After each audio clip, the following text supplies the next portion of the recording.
नमस्तुभ्यं वरदे कामरूपिणी विद्यारंभं करिष्यामि सिद्धिर्भवतु मे सदा। मूकं करोति वाचालं पंगुं लंघयते गिरिं यत्कृपातमहं वन्दे परमानन्दमाधव। गणेशप्रिया योगी राजा समर्था महातापसी पूर्णवाद प्रणेता तया पावना पौर्णिमा पूर्णचंद्रा नमस्कार माझा सद्गुरु रामचंद्र। बुद्धिदाता श्री गजानन परमपूजनीय डॉक्टर रामचंद्र महाराज पारनेरकर, परमपूजनीय माझे तीर्थरूप श्री विष्णू महाराज पारनेरकर यांना या अभ्यास समयी साष्टांग प्रणिपात करून पूर्णवाद ग्रंथराजाला अभिवादन करून उपस्थित सर्व माझ्या ज्येष्ठ श्रेष्ठ गुरुबंधू आणि माता भगिनींनो,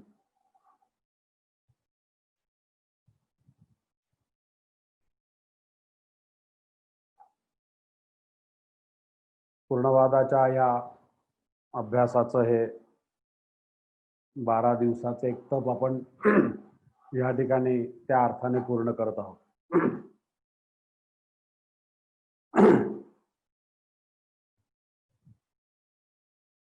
पहिल्या दिवशी असं वाटलं होतं की आपण 5 दिवस बोलू शकू का नाही, पूर्णवादावर 3 दिवस बोलू शकू का नाही, पण आपण 12 दिवस बोलू शकलो हेच आपल्यावर गुरुची सद्गुरूची कृपा आहे असं मी समजतो।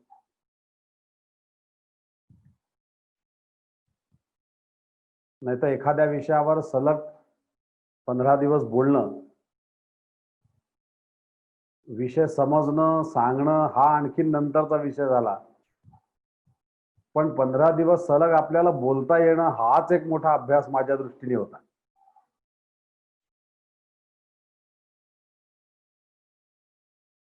आपल्याला काही कीर्तनकारांसारखे मध्ये पद वगैरे किंवा असं काही घेता येत नाही, किंवा असं काही इतर बाकीचा विषय संगीत वगैरे असं कुठलंही त्याच्यामध्ये साधन नसतं।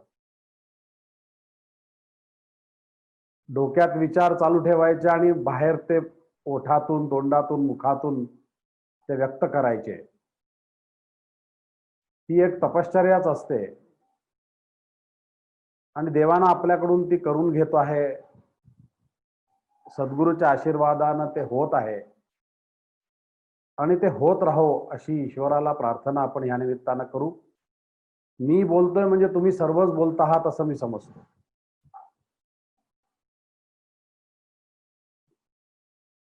कारण मी बोललो आणि तुम्ही ऐकलं असं अर्ध होईल। तुम्ही पण बोलत होता आणि मी पण बोलतच होतो आणि म्हणून ते पूर्णत्वाला गेला असं मी समजतो। तुमचं मन बोलत होतं, माझे ओठ बोलत होते, एवढाच काय अंतःकरण बोलत होतं, एवढाच काय तो फरक असेल। आणि त्यामुळे आपलं एकमेकांचं मन या अभ्यासात रमलं, हा एक आपल्याला अभ्यासाच्या दृष्टीने महत्वाचा भाग वाटतो। काल आपण व्याहृतींच्या अभ्यासाच्या माध्यमातून पूर्ण पुरुषाच्या दर्शनाच्या दृष्टीने 3 व्याहृतींचा विचार आपण त्या ठिकाणी केला आणि थोडंसं अभ्यासाला गती देण्याचा प्रयत्न केला। त्या 3 व्याहृतींबरोबर आणखीन 3 व्याहृती घ्याव्या असं मनात असताना अभ्यासाच्या दृष्टीने विचार केला तर विषयात विषय असा येत गेला आणि त्याप्रमाणे अभ्यास होतोय असं मला लक्षात यायला लागलं। आणि म्हणून आपण आज व्याहृतींच्या अभ्यासाच्या दृष्टीने विचार केला तर आपण ऋषी विद्या संपादन केली किंवा अभ्यास करत आहोत असा आपण विचार करू शकतो। पण ह्या विद्यांचा अभ्यास करताना माझ्या अभ्यासात आणखीन एक विषय असा आला की आपण थोडंसं देवतांच्या विषयाकडे सुद्धा वळलं पाहिजे आणि काही देवताचा अभ्यासही या माध्यमातून केला पाहिजे असाही एक अभ्यास मला सहज लक्षात आला। मृत्यूलोक, स्वर्गलोक, पितरलोक म्हणजेच भू भुवा स्वाहा आणि मग महा असं चतुर्थीचा विषय करायचा असं आपण एक ठरवलं होतं। हा सर्व जो काही विश्वाचा अभ्यास होत आहे, जे काही आपण पाहत आहोत, जे काही आज जगामध्ये चालू आहे, हाही अभ्यास आपण पाहिलेला आहे.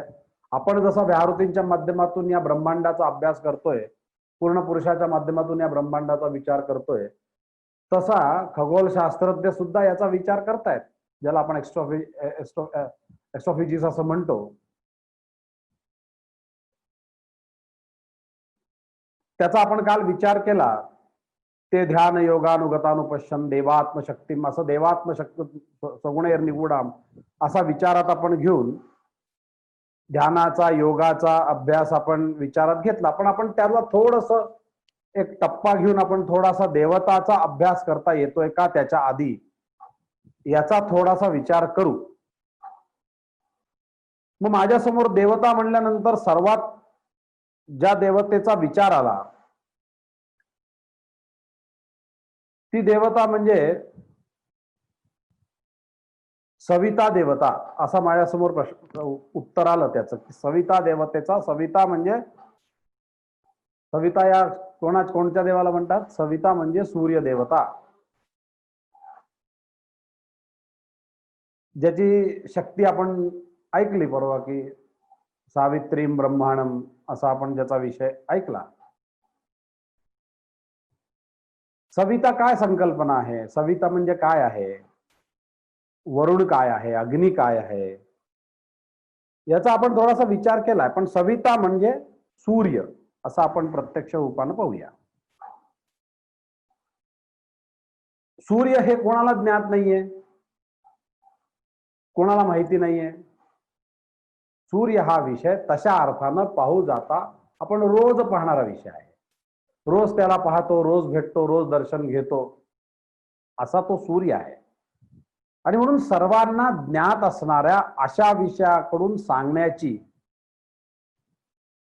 ही वेदाची भूमिका आपणही घेऊ आणि त्याचा विचार करू असा माझ्या मनात अभ्यास आला. आणि मग आपण त्याच्याच माध्यमातून पर्यायाने आपण पूर्ण पुरुषाचाही अभ्यास करू असं एक माझं मन मला सांगत होतं आणि त्याप्रमाणे मी आज चिंतन करण्याचा प्रयत्न करणार आहे. कारण याच्यापासून कोणी विन्मुख राहू नये, कोणालाही तो विषय कळला नाही असं होऊ नये. जी गोष्ट प्रत्यक्ष पाहिलेली आहे त्या गोष्टीच्या माध्यमातून अभ्यास झाला ना तर तो आणखीन सोपा होतो असं मला वाटायला लागलं. आपण एखादी गोष्ट पाहिलेली आहे, आपण घड्याळ पाहिलेली आहे, आपण लाईट पाहिलेले आहेत, दिवे पाहिलेले आहेत, हे जसं आपण पाहिलेलं असतं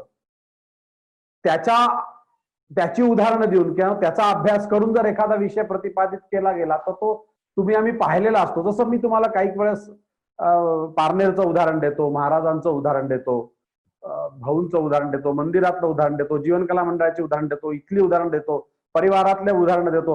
हे उदाहरण अभ्यासात का घ्यायची? कारण की तुम्ही आम्ही त्याचा अनुभव घेतलेला आहे, पाहिलेला आहे. तसं सूर्य हा आम्ही सर्वांनी पाहिलेला आहे. म्हणून अशा देवतेचा अभ्यास करावा का असा एक माझ्यासमोर प्रश्न आला. कारण याच्यानं सर्व जग दिसतं, सर्व आपल्याला त्याचं दृश्य स्वरूप दिसतं, सर्वांना समाहित होतं. म्हणूनच मला वाटतं वेदाला सुद्धा या ब्रह्मांडाची संकल्पना जी आली आहे, ब्रह्मांड हे जे वेदानी कल्पना त्यांनी केली किंवा त्यांनी जी मांडली वेदानी, ती सुद्धा या अशा देवतांच्या माध्यमातून सहज कळू शकते असा एक अभ्यास वेदाच्या माध्यमातून लक्षात येतो. आपण पाहतो युनिव्हर्स आहे किंवा हे सर्व मोठं युनिव्हर्स आहे, पूर्ण युनिव्हर्स आहे असं आपण म्हणतो. आता तर आणखीन युनिव्हर्सची आणखीन नवीन कल्पना आलेली आहे आणि ते म्हणजे मल्टी युनिव्हर्स असा सुद्धा आता विषय आला, ज्याला आपण आपल्या वेदाच्या भाषेत ब्रह्मांड असं म्हणतो. पहा, वेदाला याची कल्पना किती आधीपासून असली पाहिजे की हे एक सूर्य नाहीये, एक देव हे नाहीये, एक ब्रह्मांड नाहीये, ही आकाशगंगा एक नाही, अशा कितीतरी आकाशगंगा या ब्रह्मांडामध्ये आहेत. याची संकल्पना वेदांना असली पाहिजे हे याच्यावरून सुनिश्चित होतं. म्हणजे वेद किती पुढे गेले असले पाहिजे आणि वेद किती आपण ज्याला त्या अर्थाने म्हणतो की ते कसे प्रत्यक्ष आणि ईश्वराचे निश्वासच असले पाहिजे हे याच्यावरून अगदी सार्थ होतं. साधक एवढं बरं ब्रह्मांड असणारच 100%. आज सायन्स त्या माध्यमातून जात आहे, विचार करत आहे, ते पावतंय, मोठं होतंय, हे होतंय, ते होतंय. एक नसलं पाहिजे, एक आकाशगंगा नसली पाहिजे, अनेक आकाशगंगा असतील. पुष्कळ जागी पुष्कळ याचा वेगळा वेगळा आणखीन सुद्धा ग्रह असण्याची शक्यता आहे. हे जे सर्व आज खगोलशास्त्राच्या माध्यमातून विचार केलाय त्याचा विचार वेदांनी किती आधी केला असेल हे सुद्धा माझ्या समोर एक सहज चमकून गेलं. मग ह्याच्यामध्ये पूर्ण पुरुषही समाहित असला पाहिजे. या ब्रह्मांडाच्या दृष्टीने जर विचार केला तर तो पूर्ण पुरुषही या ब्रह्मांडाच्या दृष्टीने त्याच्यातही आहे आणि समाहित आहे, किंवा तो निश्चित प्रकार आहे अशी निश्चितच जणू वेदाची झाली असली पाहिजे. त्यांनी नुसती संकल्पना मांडलेली नाही किंवा त्यांनी नुसता विचार केला नाही, तर त्यांनी या पूर्ण पुरुषाची त्या माध्यमातून हे सगळं पाहताना आणि याचा अभ्यास करताना त्याची निश्चिती त्यांची झाली असली पाहिजे. हेही त्यांच्या एकंदरीत मंत्र आणि ऋचांच्या अभ्यासावरून लक्षात येतं की त्यांना निश्चित कळालं होतं की याच्यात पूर्ण पुरुषाशिवाय दुसरं काही असू शकत नाही. याची निश्चिती वेदाला आधी नक्की झालेली असली पाहिजे. त्यांना हे माहिती होतं की याच्यात ज्ञात अज्ञात, जे दिसतंय ते, जे दिसत नाहीये ते, सर्व काही समाहित आहे. आणि ह्याच अडचणीमुळे, याच ज्ञात अज्ञाताच्या भानगडीमुळे शंकराचार्य गडबडले असं आपल्याला लक्षात येतं. हेही आपण पाहिलं. त्यांना ते जे अज्ञात आहे त्याचं काय, ज्ञात आहे त्याचं काय, म्हणजे नाही आहे जे अज्ञात आहे मग त्याला काय अविद्या म्हणायचं केलं त्यांनी. ज्या गोष्टी एखाद्या गोष्टीला अविद्या करायची मग त्याला अज्ञान भाव पदार्थ मानायचा, मग त्याला योगाच्या माध्यमातून एखाद्याला सत्य म्हणून बाकीच्याला खोटं करून, हे जे काही सर्व त्यांना करावं लागलं. ऍक्च्युली त्यांना हे खरं काही करण्याची गरज नव्हती. त्यांनी जर वेदाचा बरोबर अभ्यास केला असता तर त्यांना इतक्या भानगडी करायची गरजच पडली नसती. असाही अभ्यास, असाही तर्क मी माझ्या दृष्टीने अभ्यासाच्या माध्यमातून सहज मला लक्षात येतो की एवढं यांना सुद्धा करावं लागलं नसतं. जे डॉक्टर पारनेरकर महाराज करू शकले, जे पारनेरकर महाराजांनी करून दाखवलं, तर शंकराचार्यांची प्रज्ञा त्या पद्धतीची होती यातील मात्र शंका नाही. फक्त एखादी गोष्टीची वाट थोडीशी चुकल्यामुळे अशी गडबड झाली आहे. असो, आपण पूर्णाचा अभ्यास करतोय, आपल्याला पूर्णाचा विषय करायचा आणि पूर्णाच्या अभ्यासाकरता आपण सविता, सूर्य ही देवता आपल्याला खूप काही शिकवू शकते असं माझ्या लक्षात येतंय.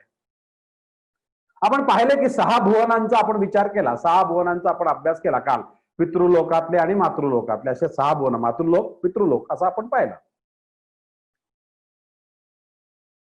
त्याच्यातलं 7वी जी व्याहृती ती सत्य, असा आपणही त्याच्यात अभ्यास काल व्याहृतीच्या माध्यमातून केला.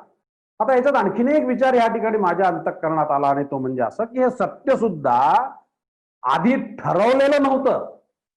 म्हणजे असं काहीतरी ठरवून की निरपेक्ष सत्य, सापेक्ष सत्य वगैरे असं ठरवून अभ्यास केलेला नाहीये वेदाने.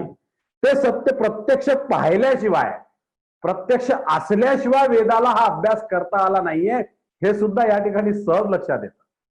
नाही तर सत्य सापेक्ष आहे, निरपेक्ष आहे वगैरे वगैरे भानगडी त्यालाही विचारात पडल्या, वेदालाही हे करावं लागल्या असत्या. आणि म्हणून सत्यात सर्व आहे हे वेदाने निश्चितपणे जाणलं होतं. हा अभ्यासही या माध्यमातून सहज लक्षात येतो. आणि म्हणून वैदिकांचा एक गोष्ट आहे की वैदिक लोक, वैदिक वेद किंवा वैदिक असं आपण त्याला म्हणूया, स्पष्टपणा होता. त्यांच्याजवळ स्पष्टता होती, कुठेही त्यांच्यामध्ये अस्पष्टता नव्हती. ही गोष्ट आपल्याला वेदाच्या अभ्यासाच्या माध्यमातून लक्षात येतं. कन्फ्युजन काही नाही, म्हणजे कन्फ्युजन घेऊन काहीतरी अभ्यास मांडायचा असा वेदाचा विषय नव्हता. उलट पक्षी असलेलं कन्फ्युजन दूर करायचं हेच वेदाने ठरवलं होतं. हाच वेदाचा अभ्यास असला पाहिजे की जे कन्फ्युजन होऊ शकतं ते कुठलेही कन्फ्युजन राहू द्यायचं नाही, कुठल्याही शंका राहू द्यायच्या नाही. हाच संकल्प ज्यांनी घेतला त्यांना वेद म्हणतात असं मला निश्चित या ठिकाणी जातात. म्हणून वेदाची रीत आपल्याला समजून घेण्यासाठी देवतांचा अभ्यास करणं गरजेचं आहे असं मला वाटतं. आणि ती वेदांची रीत कोणची, जी डॉक्टर पारनेरकर महाराज म्हणतात ती स्वरूप संबंधाची रीत, ही वेदाची रीत आहे. ही रीत आपल्याला जर समजून घेता आली तर आपल्याला सहज सगळं लक्षात येऊ शकतं. आणि म्हणून अनुभवाला जे काही वेदांनी प्रत्यक्ष ज्याचा अनुभव घेतला, त्या ऋषींनी, त्या वैदिकांनी जो अनुभव घेतला तो अनुभव प्रत्यक्ष त्यांनी वेदात मांडलाय. ही गोष्ट थोडीशी आपल्याला अभ्यासाच्या दृष्टीने लक्षात घेणं गरजेचं आहे की जो अनुभव त्यांना आला, इथे अनुभवाला जास्त त्यांनी महत्व दिलं, तर्काला नाही. तर्क त्यांनी केवढा वापरला असला पाहिजे, फक्त आपल्याला कळण्यासाठी, लक्षात येण्यासाठी तर्क वापरला.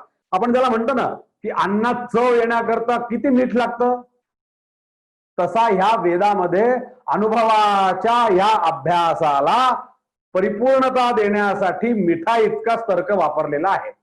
हे वेदाचं महत्व आहे.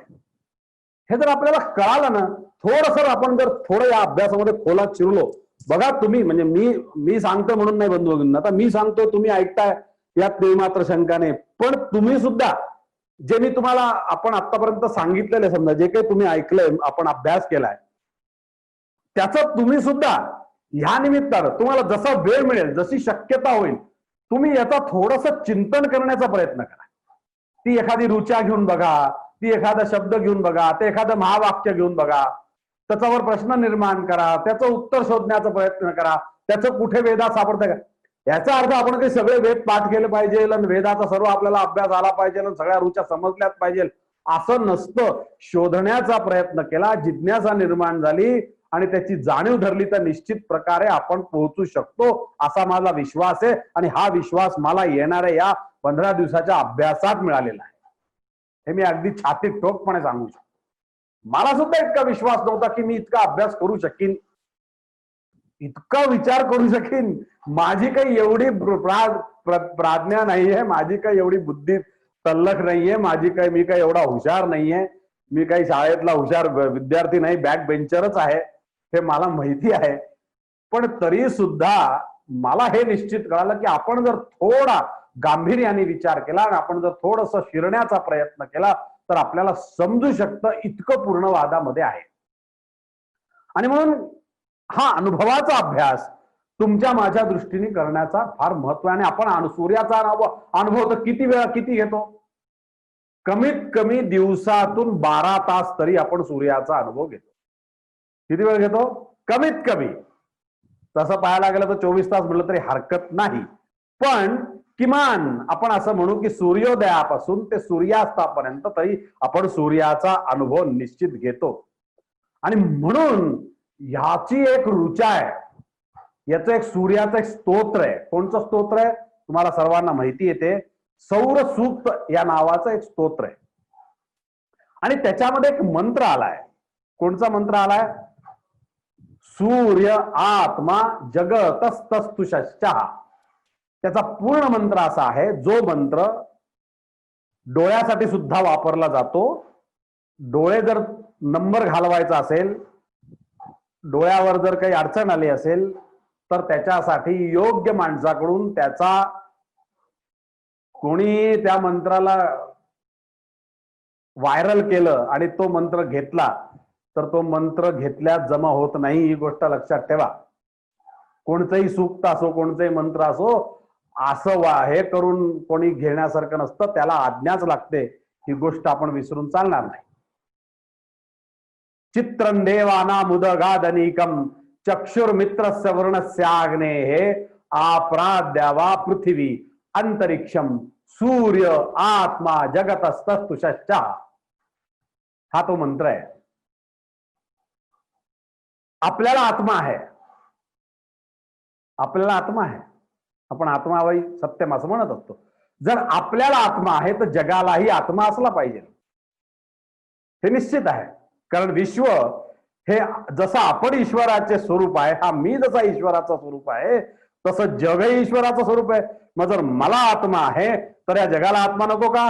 मग जगाचा आत्मा आत्मा जगतस्तस्तुषश्चः असा जो आहे, या जगाचा जो आत्मा आहे त्याला सूर्य असं म्हणतात. आत्मा जगतस्तस्तुषश्चः असं आपण सहज या ठिकाणी अभ्यासाच्या माध्यमातून पाहू शकतो. आणि म्हणून आत्मा हा जगाचा आत्मा हा सूर्य आहे. हे असे खूप मंत्र आहेत. सूर्य या सौर सूक्त म्हणजे अत्यंत श्रेष्ठ सूक्त आहे, म्हणायला कठीण पण अत्यंत अनुभव देणारं आणि परिपूर्ण असं मंत्राचं सामर्थ्य असलेलं या सौर सूक्तामध्ये उदुत्यंजात वेद संदेवं वहन्ति केतवः असं त्या सुरुवात आहे त्याची. त्याच्यातला आणखीन एक फार महत्वाचा मंत्र आहे, तुम्हाला सांगून ठेवतो. फक्त तो मंत्र असा याच्यात सांगितला म्हणून तुम्ही त्याचे प्रयोग करू नका. त्याच्यासाठी एकदा तरी गुरुची आज्ञा घ्या अशी तुम्हाला विनंती आहे. रुद्रोगम मम सूर्य हरिमाणंच नाशया शुके शुमे हरिमाणम रोपणाका सुधदमसी. इथे बसलेल्या एकाला हा मंत्र मी दिलेला आहे. हृदय जर का अडचणीत असेल, तुम्हाला जर एखादा हृदयाचा झटका येण्याची शक्यता असेल, तुमचं हृदय प्रॉपर काम करत नसेल, तर गुरु आज्ञेनं जर हा मंत्र तुम्ही रोज 12 वेळा म्हणला तर तुमच्या हृदयाची बाधा दूर होऊ शकते. असा हा मंत्र आहे. चित्तन देवाना हा सुद्धा तुम्ही सूर्य समजून जर ते सूर्याचं पाणी बघायचं, त्या पाण्याला सूर्य समजायचं आणि त्या सूर्याला म्हणून 12 वेळा जर म्हणलं ते पाणी सवित्र सूर्य नारायणांना असं म्हणून जर ते डोळ्याला लावलं तर तुमचा डोळ्याचा नंबर जातो. हे मी माझ्या स्वतःच्या अनुभवावरून सांगतो. मला लहानपणी अत्यंत मोठा भिंगाचा चष्मा होता. आता तुम्हाला कोणाला विश्वास बसणार नाही, पण मला सद्गुरु कृपेनं तो लाभला मंत्र आणि तो मी म्हणला आणि मला नंबर गेला विदाउट ऑपरेशन. असो, महती सांगायची नाही. मंत्राचं सामर्थ्य काय हे मी तुम्हाला सांगतो. म्हणून ही गोष्ट जी देवता आहे, का हे शक्य आहे, हे का होऊ शकतं, कारण सूर्य ही प्रत्यक्ष देवता आहे. ही गोष्ट तुम्ही आम्ही लक्षात घेणं फार गरजेचं आहे आणि त्याच्याशी आपला सरळ संपर्क आहे. तुम्हाला त्याला वेगळं पाहावं लागतं का? सूर्य तुम्हाला दिसतो की नाही मावळताना उगवताना, म्हणजे त्याच्याशी तुमचा प्रत्यक्ष संपर्क आहे. ही गोष्ट तुम्हाला आम्हाला लक्षात घेणं अत्यंत गरजेचं आहे. आणि म्हणून तो सुद्धा आपल्याला त्या दृष्टीने जर असं म्हणलं, हा सुद्धा सत्य आहे. जसं आपण म्हणलं प्राणावै सत्यम एषा वै सत्यम, हे जसं आपण म्हणतो ना, तसा तो सूर्य ही सत्य आहे. ही गोष्ट सगळं आपल्याला परवा आपण पाहिलं भृगु ऋषींच्या तपश्चर्येमधून काय काय सत्य आहे त्याला कळालं. अन्न सत्य आहे, प्राण सत्य आहे, आनंद सत्य आहे, सगळं जसं त्याला कळालं तसा हा देवताचा अभ्यासही तितकाच सत्य आहे. ब्रह्म हे सुद्धा सत्य आहे. ब्रह्माचा अर्थ हा आपल्याला वेगवेगळ्या जागी वेगवेगळ्या प्रकारचा आहे, एवढा फक्त लक्षात घेणं गरजेचं आहे. ब्रह्म ह्या शब्दाला बृहद धातूपासून तो सुरू झालेला असल्या कारणानं ब्रह्म या शब्दाचा अर्थ बृहद असा होतो. आणि बृहद म्हणल्यानंतर ते सर्वव्यापक आहे. अशा सर्वव्यापक प्रत्येक गोष्टीला तुम्ही ब्रह्म म्हणू शकता. आनंदम ब्रह्मेति व्यजानीयात, प्राणावै ब्रह्मम, अन्न ब्रह्म आपण म्हणतो ना, अन्न हे पूर्ण ब्रह्म. आपण हे सर्व का म्हणतो, श्लोकामध्ये म्हणतो. हे कशासाठी, हे सर्व व्यापकतेचं याचं लक्षण असल्या कारणानं ह्या ब्रह्माला शंकराचार्यांचं ब्रह्म निराळं आणि असे वेदात आलेल्या प्रत्येक, म्हणून मी तुम्हाला परवा एक गोष्ट सांगितली होती की वेदात आलेल्या प्रत्येक शब्दाचा प्रत्येक सूक्तामध्ये किंवा वाक्यामध्ये वेगवेगळा अर्थ असतो आणि तो समजून घेऊन त्याप्रमाणे विचार करणं हा अभ्यास असतो. आणि म्हणून वेदाचा अभ्यास महत्वाचा आहे. व्यासांनी पाहिलेलं ब्रह्म निराळ आहे. आपण हे याची व्यापकता आपल्याला माहिती. आपण साधं म्हणतो की ब्रह्मानंद झाला, मला हा अभ्यास करून ब्रह्मानंद झाला. आता झाला की नाही माहिती नाही, मला झाला म्हणून मी म्हणतोय. आपल्याला हा ब्रह्मानंद जर झाला तर हा ब्रह्मानंद म्हणजे काय, सर्व व्यापक आहे, सर्वांना आनंद झाला. हा विषय आपल्याला ह्या ठिकाणी कळणं फार गरजेचं आहे. मग त्या ठिकाणी शंकराचार्य जे अडचणीत पडले ते हेच ब्रह्म असं सगळं पाहिल्यानंतर त्यांना हे लक्षात आलं नाही की अरे यदि ज्ञातम न जिज्ञासम आणि यदि न ज्ञापम जिज्ञासम. जे तुम्हाला माहिती नाहीये त्याची जिज्ञासा असली पाहिजे. जे माहिती आहे त्याची जिज्ञासा का करायची, आणि म्हणून जिज्ञासाभिरण्य असं त्यांनी लिहिलं. आणि जे ब्रह्मज्ञात नाहीये त्याचीच जिज्ञासा ठेवा असं सांगितलं आणि प्रत्यक्षाला सोडून दिलं. आपला तर्क कसा लक्षात येतोय, पूर्णवाद कसा अभ्यास करतोय याच्यावर बघा तुम्ही या वेदाच्या माध्यमातून, की जे प्रत्यक्ष सूर्य आहे, विश्व आहे, हे सगळं ज्ञात आहे, मग याचं काय जाणून घ्यायचंय असा विचार करून त्यांनी अभ्यास सोडून दिला. आणि जे न ज्ञातम त्याचीच जिज्ञासा धरून त्याला जिज्ञासा च्या भूमिकेत घेऊन गेले आणि त्या ब्रह्माला शोधण्याच्या भानगडीत पडले आणि कुठे वळाले हे त्यांचंच त्यांना कळालं नाही. ही अडचण आपल्याला लक्षात घेणं, आणि म्हणून तिथे जिज्ञासा उलट राहतच नाही असं महाराज म्हणतात. ती उलट आणखीनच काहीतरी होऊन जाते हे लक्षात घेणं गरजेचं आहे. त्यापेक्षा जे चक्षुर्वय सत्यम आहे, जे प्रत्यक्ष डोळ्यांनी तुम्ही पाहिलं आहे, त्याचा अभ्यास करणं हे जास्त गरजेचं आहे. आणि आपली पण अडचण हीच होते की आपण नेमकं जे चक्षुर्वय सत्यम आहे त्याचा आपला अभ्यास आपण करत नाही, त्याची आपण जिज्ञासा निर्माण करत नाही. आणि जे अव्यक्त आहे, आपण असं म्हणतो ना की आपल्या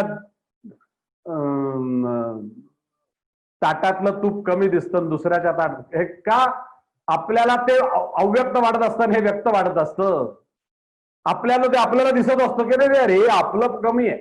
आपल्याला जे आपलं आहे त्याचा आपला अभ्यास होत नसतो. जे चक्षुर्वय सत्यम आहे, जे तुम्ही डोळ्यांनी पाहतात त्याचा अभ्यास दिला सोडून आणि जे नको आहे त्याचा अभ्यास करतो आहोत, ही गोष्ट तुम्ही आम्ही लक्षात घेणं गरजेचं आहे. आणि म्हणून चक्षुर, अरे आपण डोळ्याचा जरी विचार केलाय का?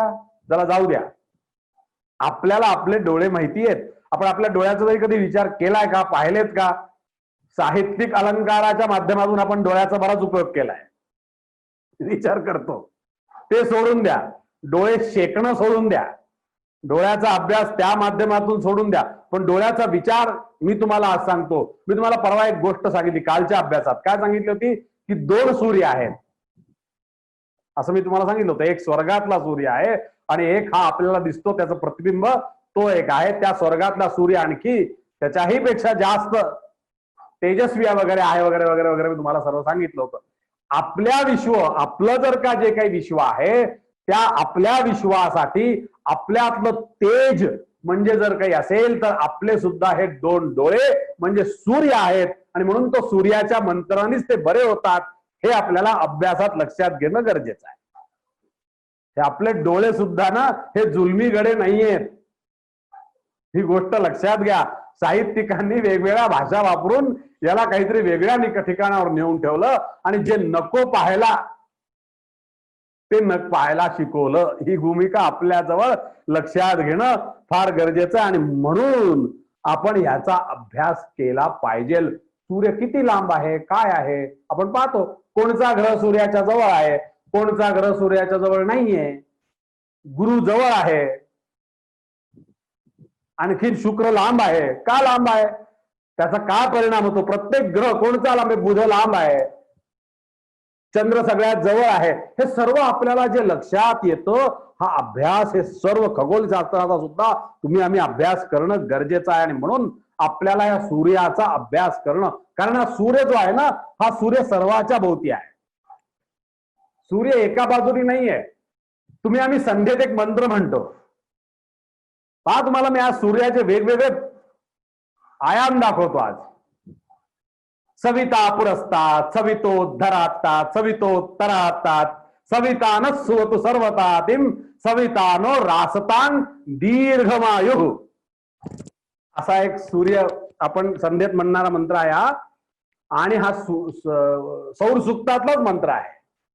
हा जर तुम्ही मंत्र म्हणला, तुम्ही जर रोज संध्या केली आणि हा मंत्र जर रोज म्हणला गेला तर ह्या मंत्राने तुम्हा आम्हाला दीर्घायु आरोग्य मिळतं असं सांगितलेलं आहे. का? चारी बाजूनी सूर्य आहे म्हणून या बाजूला दक्षिण उत्तर पश्चिम, सविता पश्चातात, सविता पुरस्तात, सवितोत्तरातात, सविता धरातात, खाली पण आहे वर पण आहे. सविता न सुवत सर्वतातिम, सवितानो रासतान दीर्घमायू. कुठे नाही तो. तुम्ही जिथे फिराल, म्हणून सूर्याला अशी उभी प्रदक्षिणा घालतात.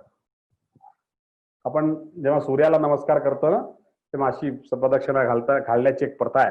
जशी आपण देवाला घालतो तशीच पण सूर्याला पाहू. का? सूर्य सगळीकडे आहे, ही देवता सगळीकडे आहे. हे वेद आपल्याला सांगतं, आपल्याला ते म्हणायला दिलेलं आहे. पण आपल्याला हे मंत्र म्हणायची तर फुरसत नाहीये, संध्या करायची फुरसत नाहीये, बाकी सर्व करायची फुरसत आहे. मग हे कळणार कसं? आपण हा अभ्यास बंधू भगिनींनो आपल्या जीवनासाठी करायचा आहे आणि आपल्या जीवनात हा अभ्यास करून याला उतरवायचंय. नसली संध्यात आपण शिकून संध्या करू असा संकल्प असला पाहिजे. नाही दीर्घायु आरोग्य मिळणार तर काय? मला एकदा एका ब्राह्मण सभेच्या लोकांनी औरंगाबादला व्याख्यानाला बोलवलं होतं. मला म्हणले की तुम्ही ब्राह्मणांच्या संदर्भात सांगा म्हणले. मी म्हणलं साहेब, ब्राह्मण मी जातपात असा सगळा काही विषय फारसा मांडणारा माणूस नाही. मी ब्राह्मणाची एक व्याख्या करतो म्हणलं. त्यांना मी सांगितलं स्पष्ट, जो आचारानं बांधलेला आणि विचारानं मोकळा आहे तो ब्राह्मण आहे.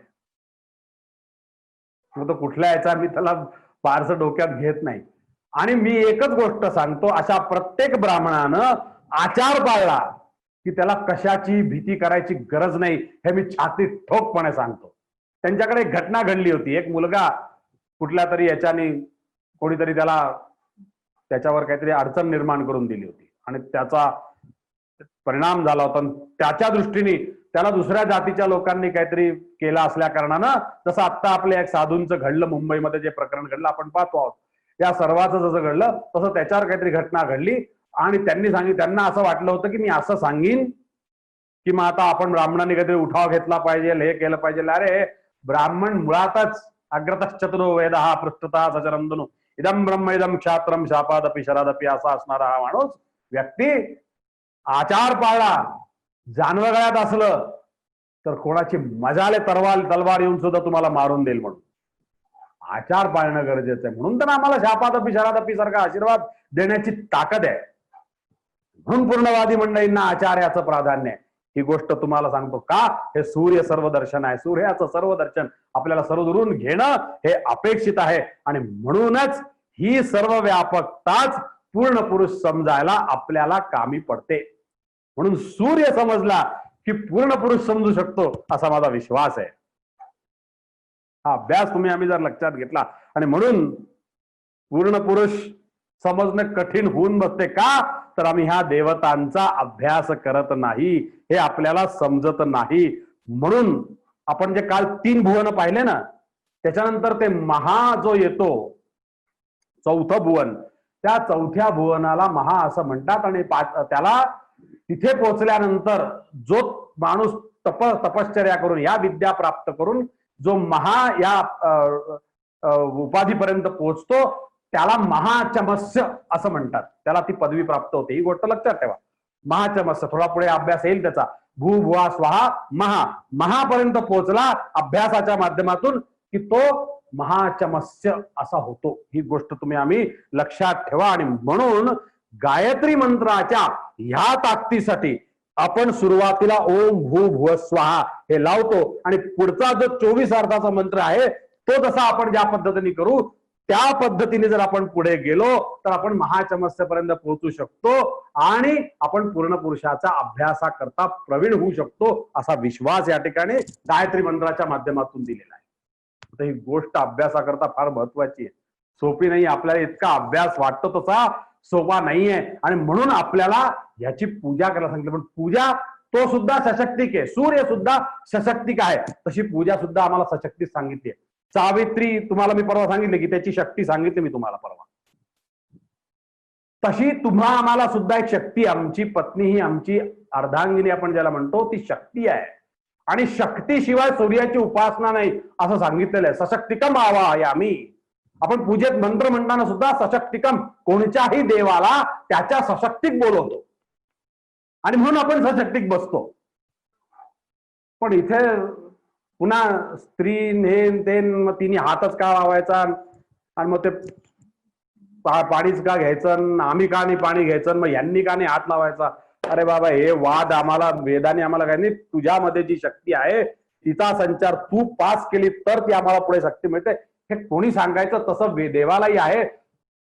आपण या अग्नीच्या उपासनेच्या दरम्यान जर आपण विचार केला, सूर्याच्या उपासनेच्या दरम्यान जर विचार केला तर अग्निहोत्र तोच घेऊ शकतो ज्याचं लग्न झालेलं आहे. लग्न झालेलं नसेल गृहस्थाला अग्निहोत्र घेता येतं, जो गृहस्थ नाही त्याला अग्निहोत्र घेता येत नाही. हे आमच्या इथे सशक्तिकम आवायामीचं उदाहरण आहे. आम्ही हे लक्षातच घेत नाही. हा आम्ही कधी विचारच केला नाही आजपर्यंत.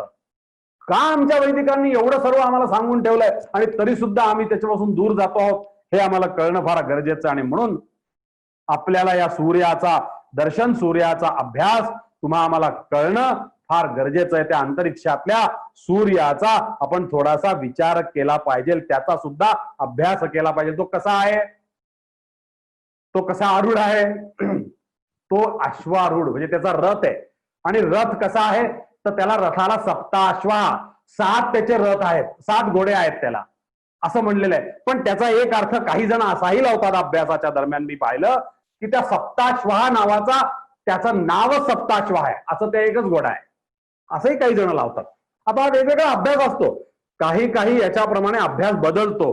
हे आपण फक्त अभ्यासाकरता लक्षात ठेवायचा आहे. अरुण हा त्याचा भाऊ आहे. आपण सूर्याचंच नाव अरुण समजतो, तसं नाहीये.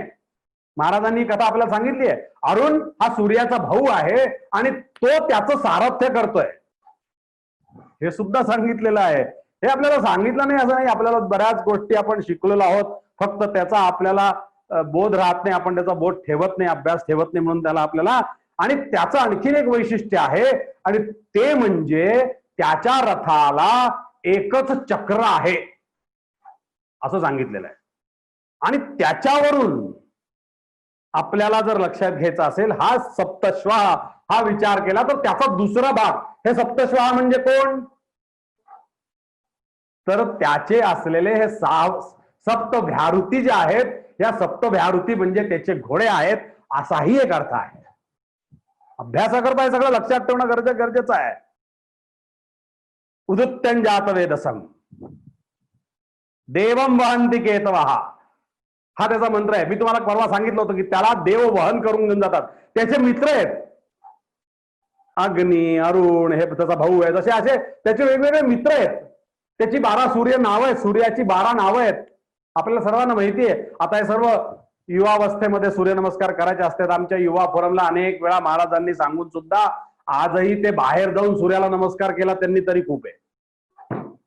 घरातच महाराजांनी असं सांगितलं युवा फोरमला की किमान 12 सूर्य नमस्कार घालावे, असा संदेश दिलेला आहे, आदेश. पण किती पाळतो हा ज्याचा त्याचा विषय आहे. आता मला त्या विषयाकडे जायचं नाही. मुद्दा असा आहे की त्या सूर्याची 12 नावं, त्याचं सर्वात पहिलं नाव ओम मित्राय नमः, ओम रवये नमः, ओम सूर्याय नमः. सूर्य हे नाव त्याचं 3ऱ्या वेळेस आलेलं आहे.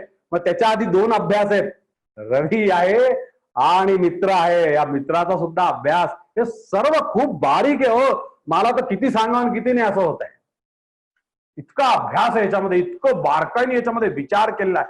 फक्त आम्ही समजून घेणं गरजेचं आहे. बंधू भगिनींनो, आपल्याला हा अभ्यास त्याच्याकडून लक्षात घेणं फार गरजेचं आहे. आणि म्हणून ते सर्व मित्र त्याला वहन करून घेऊन जातात, अशी त्याची संकल्पना आहे. आणि म्हणूनच त्याला आणखीन एक नाव आहे. काय नाव आहे? आदित्य असं नाव आहे. का? त्याच्या आईचं नाव आदिती आहे, म्हणून आदितीचा पुत्र आदित्य, असं त्याचं एक आदित्य नाव, आदित्याय नमः असंही आपल्या ठिकाणी आपल्याला म्हटलं जातं. त्याला 2 पत्नी आहेत. त्याची एक पत्नी संघर्षाची छाया म्हणजे शांती, छाया ही त्याची पत्नी आहे. आणि त्याची संज्ञा नावाची त्याची मूळ पत्नी आहे.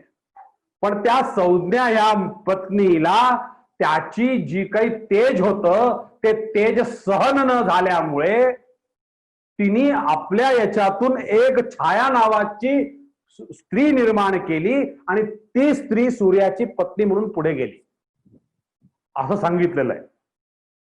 त्या छायेला पुढे नेलं. असं त्या काळात स्त्रियांना अधिकार होते. आपण पाहतो स्त्रियांचे अधिकार आपल्या वेदामध्ये, स्त्रियांना अधिकार नाहीत वगैरे वगैरे वगैरे वगैरे, हे जे सर्व आलंय ना, हा सर्व पुढे धर्माचा भाग म्हणून घेतलेला आहे. हे वेदकालीन नाहीये, पण धर्माच्या माध्यमातून समाजाभिमुख होण्याकरता काही गोष्टी ज्या धर्माने केल्या, त्यात काही गोष्टी समजून घेण्यासाठी हे वेगळेपण केलं. मुळात वेदामध्ये हे वेगळेपण नाही. हा अभ्यास तुम्ही आम्ही लक्षात घेणं अत्यंत गरजेचं आहे. आणि म्हणून गायत्री मंत्र करताना, आता इथे लक्षात घ्या की गायत्री मंत्र करताना गायत्री देवतेचं ध्यान करायचं नाही, ही गोष्ट लक्षात ठेवा. त्या अर्थाने विचारात घेतलं तर गायत्री ही देवता तशा पद्धतीने नाही. गायत्रीचा मंत्र जपताना सूर्याची उपासना किंवा सूर्याचं ध्यान करायचं असतं. हा अभ्यास लक्षात ठेवणं अत्यंत गरजेचं आहे. कारण सूर्य हा प्रत्यक्ष आहे, तो आत्मा आहे, तो या जगताचा आत्मा आहे, ही गोष्ट लक्षात घेणं फार गरजेचं आहे. आणि इथे जसं दर्शन त्याचं होतं तसं ह्या उपासनेनं विश्वाचंही दर्शन होतं. ही उपासनेच्या माध्यमातून, ह्या माध्यमातून तुम्हा आम्हाला एक प्रकारे दिलेली दिव्य दृष्टी आहे, ही गोष्ट लक्षात ठेवा. जसे अर्जुनाला त्यावेळेस विश्वरूप पाहण्याकरता दिव्य दृष्टी दिली, तशी आम्हाला या उपासनेच्या माध्यमातून दिलेली ही दिव्य दृष्टी आहे, ही गोष्ट तुम्ही आम्ही लक्षात घ्या. ध्यानानं आपण पाहिजे ती वस्तू समोर आणू शकतो, तर मग सूर्य का नाही? ध्यानाचं वैशिष्ट्यच हे आहे की आपल्याला जी वस्तू अपेक्षित असेल ते ध्यान योगानुगतानुपश्यन देवात्मशक्तीम सगुणैर्निगुणाम, हे आपण का म्हणू शकतो? ध्यानासाठी आपल्याला मंत्र दिला, सहस्रशीर्षा पुरुषा. जी वस्तू तुम्हाला अगदी असं आपण म्हणू की आपल्याला आता हे उपर्ण डोळ्यासमोर आणायचं आहे, हे डोळं नाहीये उपरणाने आपल्याला डोळ्यासमोर आणायचं आहे, तर आपण हे उपर्ण सुद्धा ध्यानामध्ये, ध्यानाची ताकद ही आहे की हे उपर्ण आपण आपल्या ध्यानानं आपल्या समोर आणू शकतो. आपण डोळे बंद केले, ध्यान लावलं, म्हणून तर आपल्याला उपासनेचं का सुरुवात आपण हा मी सांगतो ना, या सगळ्या गोष्टी खूप आहेत. मला तर असं, मी अभ्यास जेव्हा विचारत केला, एवढा कसा का अभ्यास असू शकतो या वेदाचा, एवढा विचार आला. पण त्याच्यासाठी थोडीशी आधी धारणा असावी लागते, मग ध्यान लागतं. ही गोष्ट तुम्ही आम्ही लक्षात ठेवणं गरजेचं आहे. हाही अभ्यास. म्हणून जर प्रत्यक्ष ईश्वर सूर्य प्रत्यक्ष जर आहे तर त्याला ध्यानात आणणं किती सोपं आहे हे आम्ही लक्षात घेणं फार गरजेचं आहे.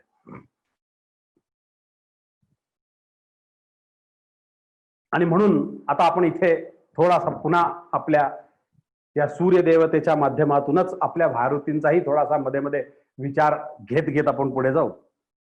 आपल्याला जसं माहिती आहे, मी तुम्हाला सांगितलं, जी वस्तू आपल्याला माहिती आहे, उदाहरण म्हणून घ्या आता इथे पुढे, जी वस्तू तुम्हाला माहिती आहे त्या माहितीनी तुम्हाला कुठलाही विषय सोपा होऊ शकतो की नाही? सूर्याच्या अभ्यासानं तुम्हाला या विश्वाचा अभ्यास सोपा होऊ शकतो. तसंच तुम्हाला व्याहृती म्हणल्यानंतर कठीण जातं, असं मी तुम्हाला काल सांगितलं होतं बघा. पण मातृरूप पितृरूप म्हणल्यानंतर सोपं जातं. मग आता वेदाचं इथे बघा काय सहजता आहे. वेद इथे म्हणतो की तुम्हाला व्याहृती जर लक्षात घ्यायच्या असतील तर मातृपितृरूप लक्षात घ्या, त्यांना समोर आणा, म्हणजे तुम्हाला व्याहृतीचा आपोआप अभ्यास होईल. मातृपितृरूप तर प्रत्यक्ष आहे की नाही तुमचं, व्याहृती प्रत्यक्ष नाहीये समजा, तुम्हाला लक्षात आलं. अव्यक्त आहे, पण तुमचे माता पिता तर व्यक्त आहेत की नाही?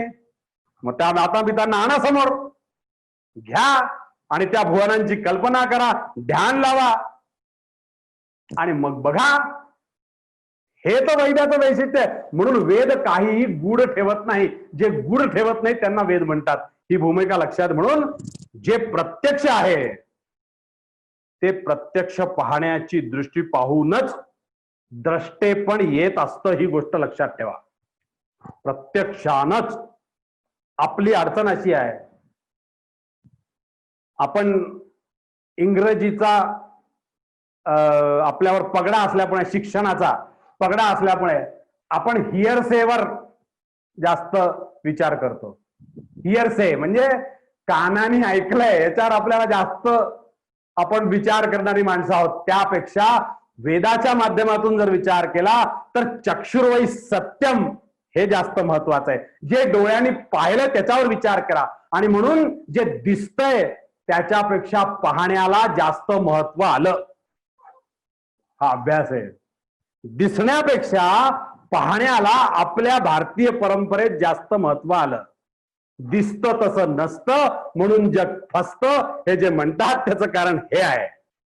पहा, करून तर पहा, भक्त सही, पहा तर सही, प्रत्यक्ष पहा.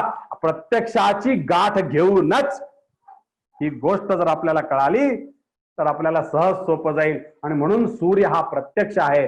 सूर्याने आपल्याला अनेक गोष्टी दिल्या आहेत. सूर्याने काय काय दिल्या असं म्हणलं तर आपल्याला एक आपण असा विचार करू शकतो. त्यांनी आपल्याला सर्व दिलंय.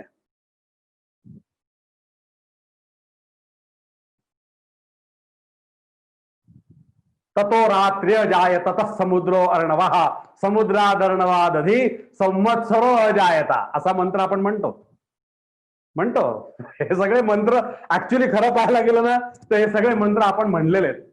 फक्त आता आपल्या वडिलांना पाठ आहेत, आपल्याला पाठ नाहीयेत, हा कारण ते संध्या करतात, आपण करत नाही, एवढाच त्याच्यातला फरक आहे. पण सूर्याने रात्र अहोरात्र, रात्र म्हणजे काय, अहोरात्र म्हणजे सुद्धा ही रात्र सुद्धा सूर्याने दिलेली असं सांगितलेलं आहे. अहोरात्र याचा अर्थ दिवस रात्र असा होतो. अहोरात्रीचा अर्थ दिवस आणि रात्र असा दोन्हीही होतो. समुद्र सूर्याने दिलाय, अर्णवहा म्हणजे हे जंगल ज्याला म्हणतात ते सुद्धा सूर्याने दिलंय. अशा अनेक गोष्टी आहेत ज्या सूर्याने आम्हाला प्रदान केल्यात बंधू भगिनींनो. म्हणून या सूर्यदेवतेचं महत्व फार गरजेचं आहे, फार अभ्यासाचं आहे. सगळ्या गोष्टी त्यांनी दिल्या आहेत आपल्याला. असं जर आपण विचाराच्या दृष्टीने आपल्या अभ्यासाकरता लक्षात घेतलं तर तुम्हा आम्हाला कळेल. आणि म्हणून इथेच आपला आणि शांकर तत्वज्ञानाचा जो फरक पडला तो हाच की जे प्रत्यक्ष सूर्यानं दिलेलं आहे त्या सूर्यालाच त्यांना खोटं म्हणावं लागलं हो. अरे आपण सूर्याला सुद्धा देवता मानून, त्याला प्रत्यक्ष मानून त्याची उपासना करतो. आणि त्यांना जर जगच नाही तर सूर्य आला कुठून, तोही खोटा ठरला. आणि त्यामुळे त्यांना कुठे जावं लागलं. आणि इथे तर वेद मात्र त्याला आत्मा जगतस्तस्तु षष्ठः, जगाचा आत्मा म्हणतात. मग काय वेदाची महती आहे, वेदाचा अभ्यास केवढा मोठा आहे, वेदाच्या माध्यमातून आपल्याला केवढं सर्व कळू शकतं की ज्याचा आत्मा आहे त्याला चैतन्य आहे. स्पष्ट गोष्ट आहे. त्यांना ज्याला चैतन्य आहे त्यांना सुद्धा खोटं म्हणावं लागलं. आणि उलट आम्ही तर सूर्याच्या या उपासनेच्या माध्यमातून ज्या अव्यक्ताला सुद्धा व्यक्तात आणून चैतन्याची भूमिका घेऊन त्याला आम्ही स्पष्ट रूपानं पाहू शकलो, अनुभवू शकलो. हे वेदाचं महत्व आहे. का वेदाने दिलंय यार आपल्याला. खरंच हे आपण जर अभ्यास केला ना तर आपल्याला कळून येईल की वेद काय आहेत, वेदाचा अभ्यास काय, वेदाचं चिंतन काय. त्या आपल्याला सर्वांना अभ्यास करून थोडासा हा अभ्यास चैतन्याचा आणि याचा अभ्यास आपल्याला कळून घेणं फार गरजेचं आहे बंधूंनो. म्हणून आत्मा वै सत्यम, म्हणून आत्मा जर सत्य आहे तर सूर्यही सत्य आहे.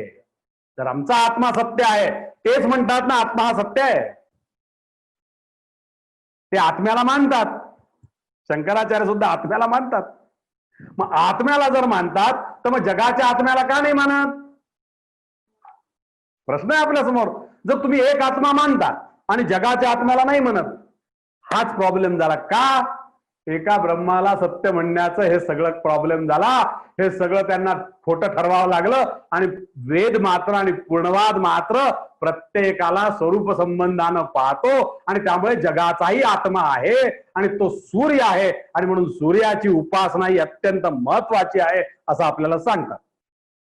आणि म्हणून उपासना ही आम्हाला एक अत्यंत मोठी भूमिका पूर्ण पुरुषाकडे जाण्यासाठी. आता तुम्हाला इथे सांगतो, तुम्ही आम्ही हे मी बोलतोय तुम्ही ऐकताय, आमच्या टेक्निकल टीमनी पंकज रोहित नवनीत भाऊंनी आम्हाला ही लिंक दिली की नाही.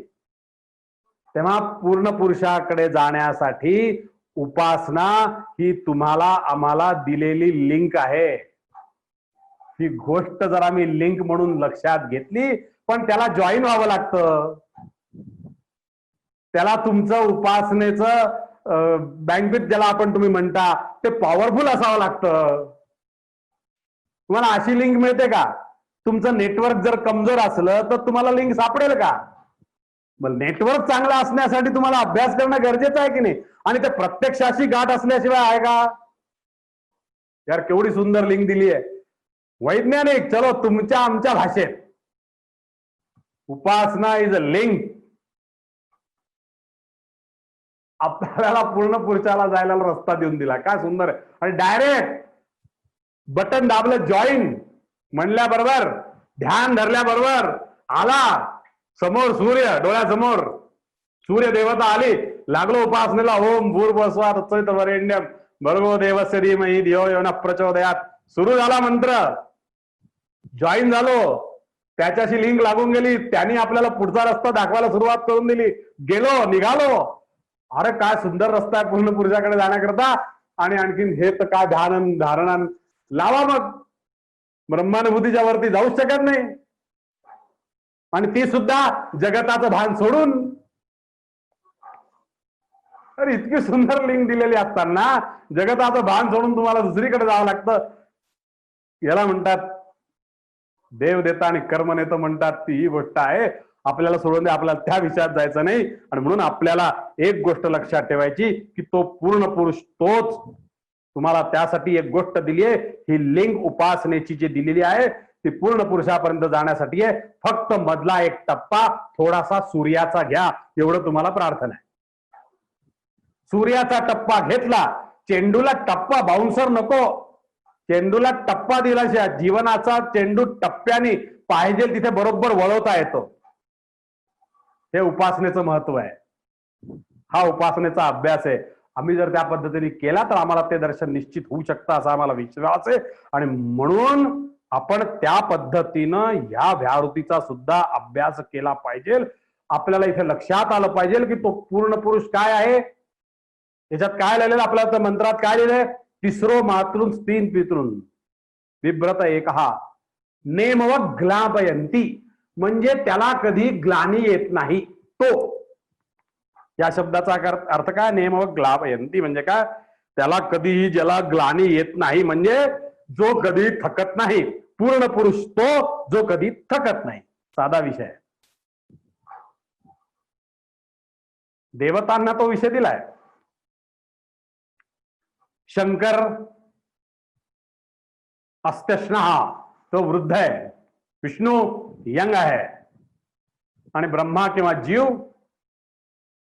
हा असाही आहे आणि तसाही आहे. आणि ह्या असा तसामुळेच ते गडबडले. अस्त्यश्नः असा गडबडी, हे त्यांना जेव्हा लक्षात आलं नाही की तो शंकर वृद्धाचा विचार आहे, ते तिकडे वृद्ध, ते लयाचा त्यांच्या लक्षात येऊन गेलं. विष्णूची ताकद त्यांना कळली नाही उपासनेची. आणि ह्या दुसऱ्या तिसऱ्या विषयाकडे जेव्हा त्यांनी तेव्हा पाहिलं की अरे हा तर असाही दिसत नाही तसाही दिसत नाही, याचा अर्थ तो नाहीच, तो अव्यक्तच आहे, हेच त्यांनी धरलं. आणि त्याच पद्धतीने त्यांनी अभ्यास सुरू केला. ही चिंतन आपल्याला पूर्णवादाच्या माध्यमातून कळतं. पूर्ण पुरुषाच्या स्वरूप सिद्धांतातून हे जर लक्षात आलं तर आपल्याला ह्या ठिकाणी कळतं. आणि म्हणून आपल्याला कुठेही तर्क आपला लंगडा पडत नाही पूर्णवादाचा. वेदाचा तर्क म्हणजे वेद तेच जे कधीही अतार्किक होऊ देत नाही, त्याला वेद म्हणायचं. वेदाची साधी व्याख्या तुम्ही लक्षात ठेवा की वेद कधीही अतार्किक होत नाही. त्याचं कारण ते प्रत्यक्षाला कधी सोडत नाही. जे प्रत्यक्षाला सोडत नाहीत ते कधीही अतार्किक होऊ शकत नाही. हा मंत्र जर आपण लक्षात घेतला तर पूर्णवादाचंही कारण तेच आहे की पूर्णवादाने प्रत्यक्ष जीवालाच, जगदीश्वरालाच, त्या पूर्णपुरुषा प्रत्यक्ष पूर्णपुरुषालाच स्वरूप संबंधात आणल्यामुळे पूर्णवाद कुठेही अतार्किक होत नाही हे सिद्ध होतं. ही गोष्ट तुम्ही जर आम्हाला लक्षात गेली तर आम्हाला सहज कळू शकेल. आणि म्हणून खरं तर खूप सांगावं असं वाटतंय, वेळ होऊन जातो, 10:05 झालेली आहे.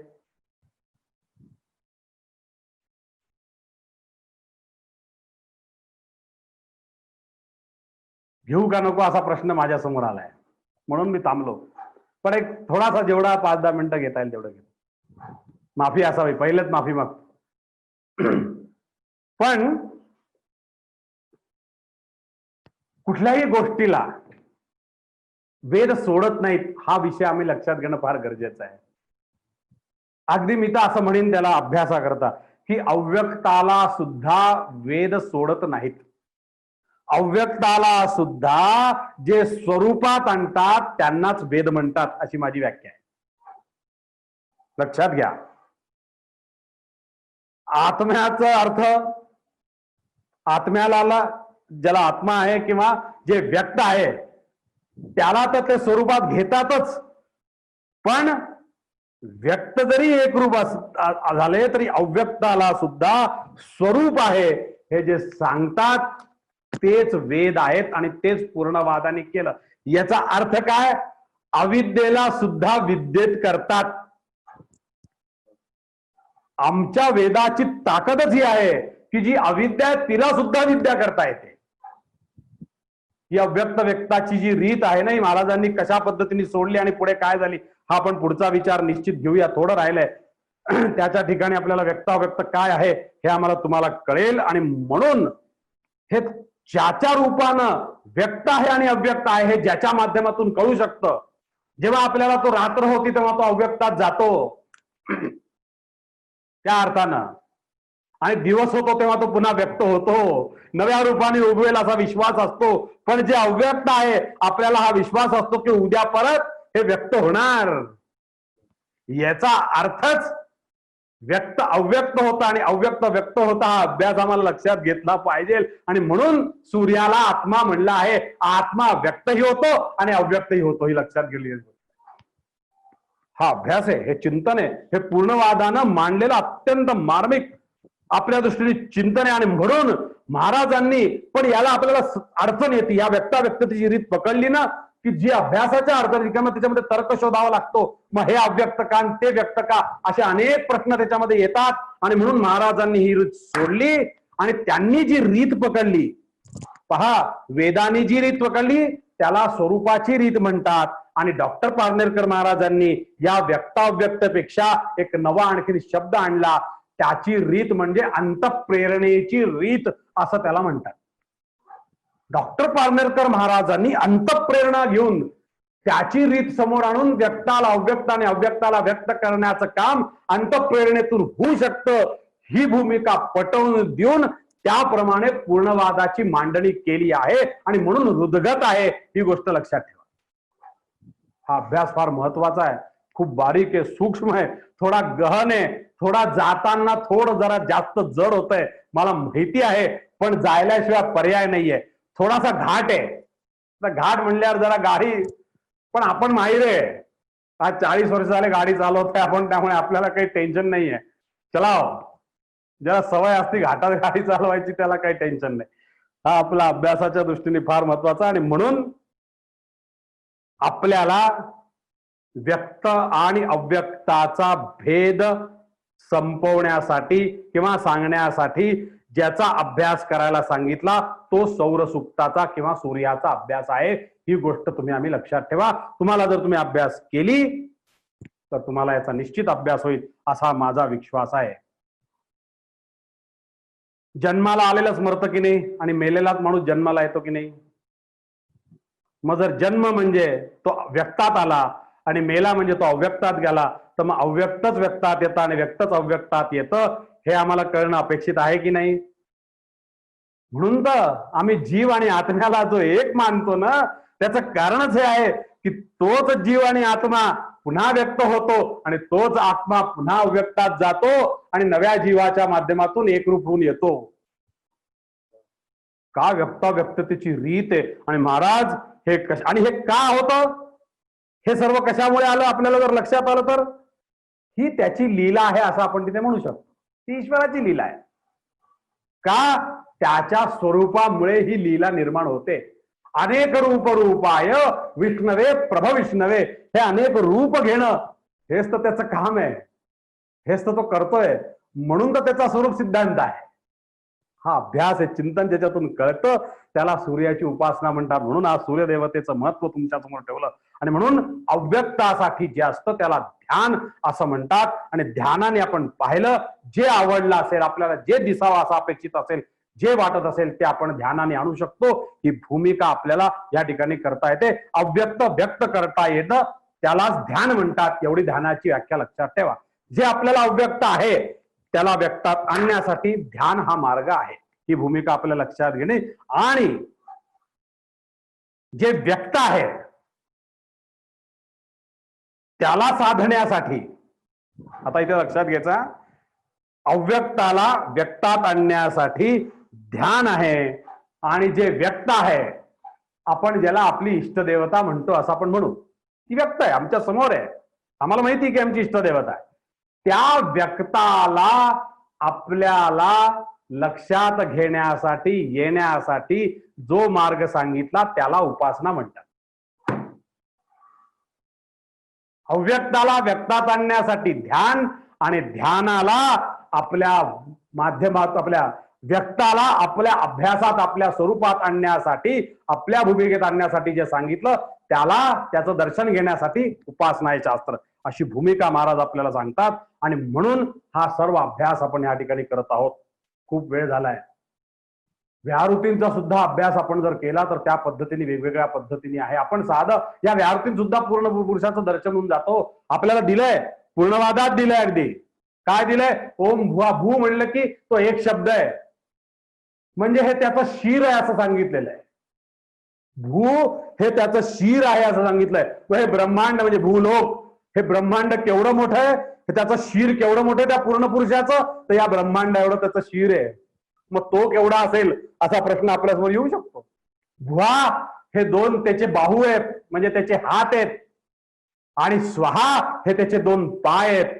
असं त्या पूर्ण पुरुषाचं दर्शन व्याहृतीच्या माध्यमातून सुद्धा आपल्याला घेण्याची एक भूमिका महाराजांनी पूर्णवादात दिलेली आहे. तेही आपल्याला या ठिकाणी दर्शनात घेता येऊ शकतं. राहिलं महाजना आणि तपाचा प्रश्न. याच व्याहृतींना गीतेमध्ये सुद्धा वेगळ्या पद्धतीने सांगितलेलं आहे. फक्त आपल्याला समजलं पाहिजे. 15वा अध्याय, ऊर्ध्व मूलवत शाखा अश्वत्थ प्राहुरव्यम, असा अश्वत्थ वृक्ष ज्याची फळं आपण हाताने काढू शकतो. मग या विश्वातली सर्व फळं आपल्या हाताशी आहेत की नाही? आपल्याला आंबा लागला की आपण काढू शकतो की नाही? आपल्याला जी विश्वात गोष्ट अपेक्षित आहे ती आपण घेऊ शकतो की नाही? मग आपल्या हाताशी जे आहे ते ऊर्ध्व मूलमध्ये शाख अश्वत्थ प्राहुरव्यम, हा अश्वत्थ वृक्ष अशाही रूपानं श्रीकृष्ण अर्जुनाच्या या संवादातून गीतेने असे अनेक दिलेले मंत्र, फक्त त्याचे वेगवेगळे अर्थ लावले गेले. हा अभ्यास फक्त अभ्यासाकरता तुम्ही या ठिकाणी लक्षात घ्या. एवढं आपण या ठिकाणी करू शकतो.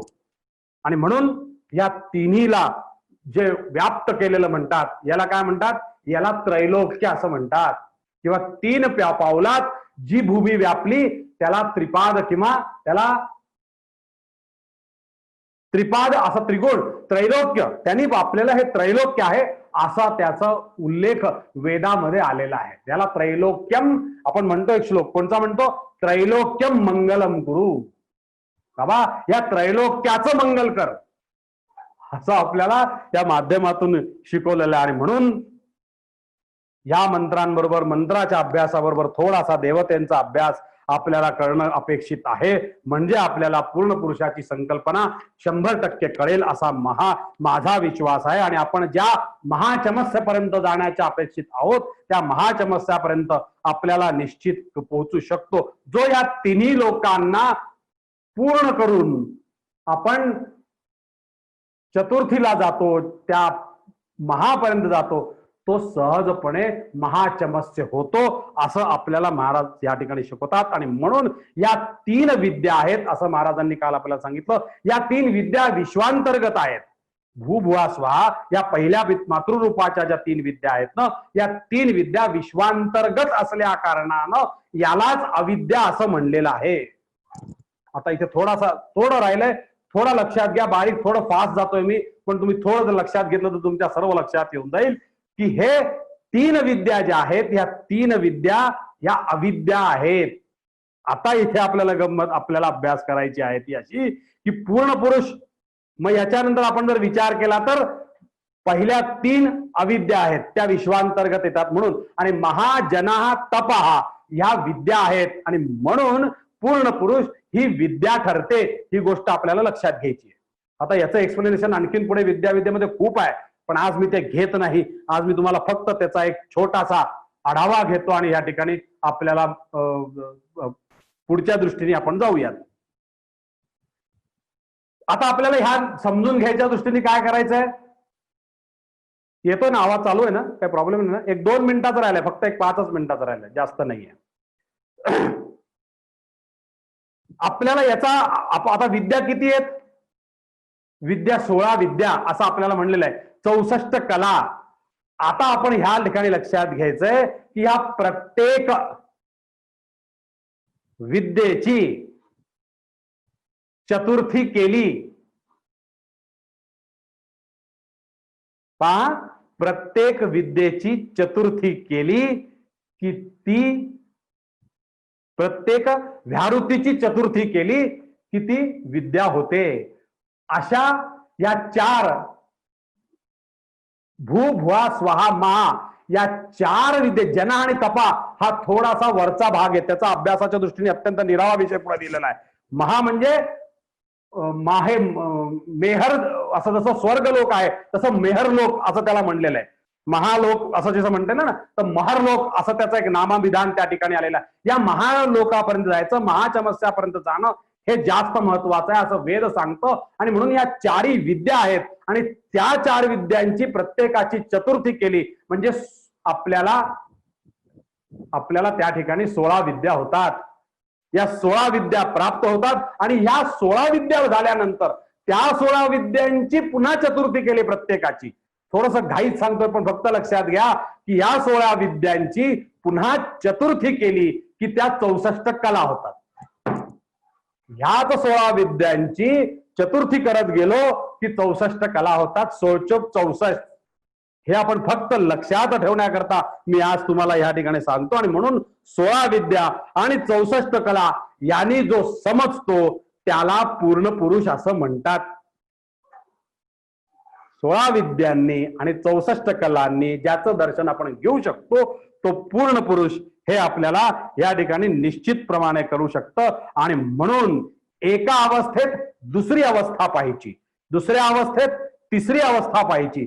हा अभ्यास आपल्याला साधता येण्यासाठी जो मार्ग सांगितला आहे म्हणजे भुवामध्ये भूमध्ये पाहायचं, भुवामध्ये स्वहा पाहायचं, स्वहामध्ये पुन्हा भुवा पाहायचं, असं प्रत्येकाचं एका अवस्थेत दोन्ही अवस्था पाहायच्या. जागृती स्वप्न सुषुप्ती, जागृतीत स्वप्न पाहायचं, स्वप्नात सुषुप्ती पाहायचं, सुषुप्तीत जागृती पाहायची. हे सर्व करण्यासाठी जे केलेलं आहे त्याला ध्यान म्हणतात किंवा त्याला उपासना म्हणतात. आणि त्याच्यासाठी संध्याकाळ आपल्याला त्रिकाल संध्या दिलेली आहे. त्रिकाल संध्येचं कारण काय आहे? हे तिन्ही जागृती स्वप्न सुषुप्ती हे त्रिकाल करण्यासाठी त्रिकाल संध्या आहे. ती गोष्ट आम्ही लक्षात घेतली. हे त्रिकालही कसं आहे? सकाळी सूर्या पहिले रात्र आणि सकाळ जिथे मिळतात तिथे सूर्याला अर्घ्य द्यायचे असतात. सकाळ ते संध्याकाळ जिथे मिळतात जिथे मिळते तिथे अर्घ्य द्यायचे असतात. आणि संध्याकाळ ते रात्र जिथे मिळते तिथे पुन्हा अर्घ्य द्यायचे असतात. असे त्रिकाल अर्घ्य आहेत. हे 3 अर्घ्य केले, हे 3 वेळेस संध्या केली, त्रिकाल संध्या केली तर आपल्याला याची चतुर्थी साधता येणं सोपं जातं. अगदी उपासनेच्या माध्यमातून चतुर्थी साधता येते असा सोपा उपाय आपल्याला महाराजांनी या ठिकाणी शिकवला आहे. आणि म्हणून आपण या सर्व जगाचा आणि त्या सूर्यनारायणाचा अभ्यास करतो आहोत. बंधूंनो एवढंच लक्षात ठेवा की या प्रत्यक्षाचा अभ्यास करा, अप्रत्यक्षाचा आणि अव्यक्ताचा फारसा विचार करू नका. आणि म्हणून प्राणावै सत्यम चक्षुर्वै सत्यम, जर आम्ही पाहतो आहोत ते सत्य आहे, आम्ही जे अनुभवतो आहे ते सत्य आहे, तर आमचा पूर्ण पुरुषही सत्य आहे. ही भूमिका आपण लक्षात ठेवू आणि आपण आपल्या या अभ्यासाला या ठिकाणी थांबू. धन्यवाद. जय पूर्णवाद.